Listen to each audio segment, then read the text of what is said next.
वैसे तो टांजिरो भाई अपना एक लौंडा है, जैसे कि हम लोग जानते ही मतलब था, क्योंकि जिस दिन उसने शिनोबु, मित्सुरुई और कनाओ से एक साथ शादी करने का डिसीजन लिया, उस दिन से उसकी जिंदगी डिमन स्लेयर में सबसे ज्यादा सर्वाइवर स्लेयर बन गई है। सोचो जरा, सुबह टांजिरो की आंख खुलती है और सबसे पहले मित्सुरुई उसके लिए इतना बड़ा ब्रेकफास्ट बना देती है कि पूरी डिमन स्लेयर सेना का पेट भर जाए। बेचारा टांजिरो मना भी नहीं कर सकता, क्योंकि अगर उसने मना किया तो मित्सुरुई की फीलिंग्स को हर्ट होगा और अगले दिन डबल क्वांटिटी में उसको खाना दे दिया जाएगा। टांजिरो रोज बेचारा ट्रेनिंग से पहले अपने खाने के लड़ाई लड़ा होता है, लेकिन असली डेंजर तो अपनी शिनोबु है। अगर टांजिरो गलती से एनिवर्सरी की डेट भूल गया या फिर शिनोबु को थोड़ा बाद में बात करते हैं बोल दिया तो शिनोबु बस मुस्कुराएगी, और अगर शिनोबु ने मुस्कुरा दिया तो समझ जाओ कि सिचुएशन कंट्रोल से बाहर जा चुकी है। वो प्यार से बोलेगी, टांजिरो सैन आप भूल गए, और बेचारा टांजिरो तुरंत अपनी विल करेगा। अब आती है अपनी कनाओ। सब लोग सोचते हैं कि कनाओ सबसे शांत है, इसलिए प्रॉब्लम नहीं होगी। गलत, बहुत गलत है। शादी के बाद कनाओ अपनी कॉइन को फ्लिप करना छोड़ देगी, लेकिन डायरेक्टली डिसीजन लेना शुरू कर देगी।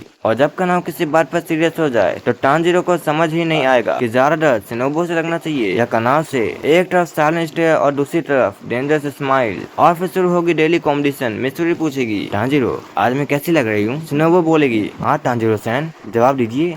और कनाओ चुपचाप देख रही होगी। अब टांजिरो एक को कॉम्प्लीमेंट दे तो बाकी दो वेट करेंगी, दो को कॉम्प्लीमेंट दे तो तीसरी वेट करेगी। अगर तीनों को कॉम्प्लीमेंट दे दिया तो उससे प्रूफ भी देना पड़ेगा। सबसे फनी मोमेंट तब आएगा जब जेनित्सु उसके घर विजिट करेगा। घर के अंदर तीन तीन बीवियों को देखकर वो शॉक हो जाएगा और बोलेगा, टांजिरो ये इंसाफ नहीं है। जबकि इनोसुके को समझ ही नहीं आएगा कि इतने सारी आर्गुमेंट्स के बीच टांजिरो जिंदा कैसे है। डिमन किंग को हराना शायद आसान था, लेकिन तीन पत्नियों को हैंडल करना काफी मुश्किल होता है। उसके लिए हाशिरा लेवल से भी ऊपर की रैंक चाहिए। लेकिन मजाक एक तरफ, टांजिरो की काइंडनेस, ऑनेस्टी और केयरिंग नेचर की वजह से धीरे धीरे सब बैलेंस हो ही जाएगा। शिनोबु अपनी टीजिंग कम कर देती, मित्सुरुई और भी ज्यादा केयरिंग हो जाती, कनाओ हमेशा उसके साथ खड़ी रहती। घर में कभी शांति ना हो, लेकिन प्यार की कमी भी कभी ना हो। और शायद इसीलिए ये अल्टरनेट यूनिवर्स डेमन स्लेयर का सबसे डेंजरस नहीं बल्कि सबसे होलसम और सबसे फनी यूनिवर्स होता, क्योंकि यहाँ टांजिरो डेमन से नहीं अपनी तीन बीवियों से, सवालों से लो